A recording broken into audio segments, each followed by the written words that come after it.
So today I will be discussing about concept of carbon footprinting and carbon credits. But before going to the topic, I will have some short introduction about climate change.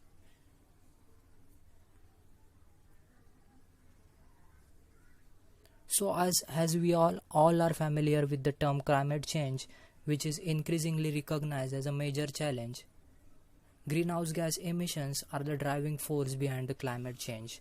Greenhouse gas are those which contribute to the greenhouse effect.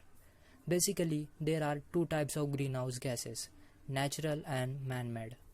Natural greenhouse gases are not responsible for the climate change. But yeah, man-made greenhouse gases are responsible for the climate change. So what is carbon footprinting? Basically, carbon footprinting is the total amount of carbon dioxide and other greenhouse gas emissions for which an individual or an organization is responsible. Usually, carbon footprinting is expressed in equivalent tons of carbon dioxide.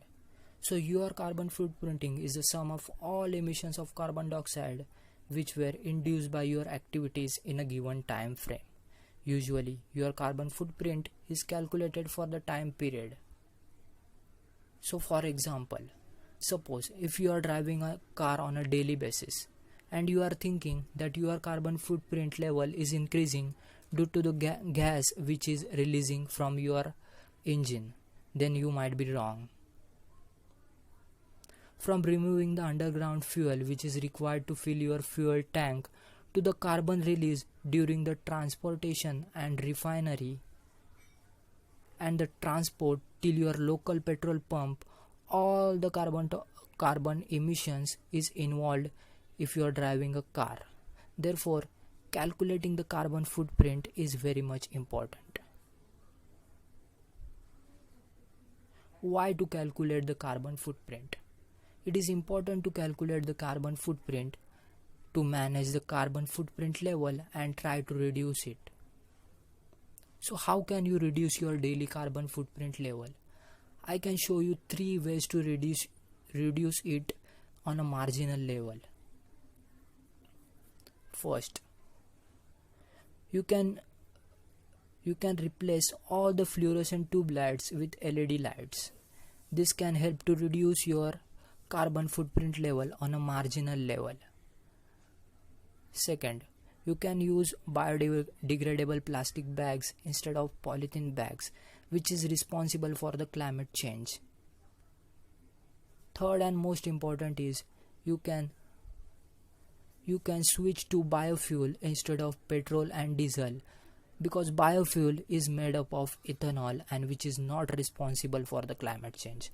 The choice is yours. So now we will discussing about our second most important topic, which is carbon credits. Basically, a carbon credit is a permit that allows a company that holds it to emit a certain amount of carbon dioxide or other greenhouse gases. One carbon credit permits the emission of mass equal to 1 ton of carbon dioxide. That means 1 ton of carbon dioxide is equivalent to 1 carbon credit. The carbon credit is one of so-called cap and trade program. So to better understand the carbon credit, we need to understand about Kyoto Protocol, which is developed by UNFCCC in 1997 and which came into the force in 2005. A total of 192 countries signed this Kyoto Protocol. The ultimate goal of this Kyoto Protocol is to reduce the emission of greenhouse gas into the atmosphere. Companies get a set number of credits that allow them to pollute up to certain limit. That limit is reduced periodically.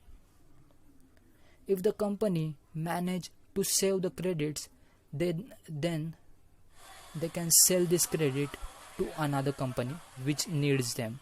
This is how carbon capping and trading goes on. So this is it about concept of carbon footprinting and carbon credits. Thank you for watching this video.